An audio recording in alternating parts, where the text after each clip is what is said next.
सीता, काय? आज कोणती भाजी बनवतेस? बारंगीची भाजी. हा का? अरे ही एकदा बनवली होती ना? हा बनवली होती, पण आज जरा वेगळ्या पद्धतीने बनवणार आहे. हा का? छान बनव. हा बरं बनवते ओले.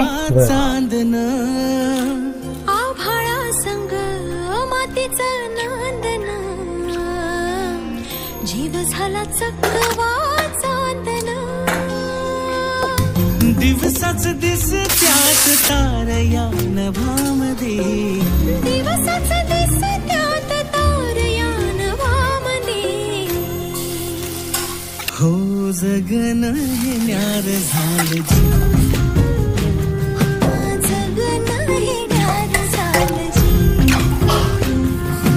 जगन हे न्यार झालं जी. सीता, काय झाली भाजी? हा झाली ना. अरे वा, वाल टाकलेस का याच्यात? हा टाकले की. मस्त झाले, छान.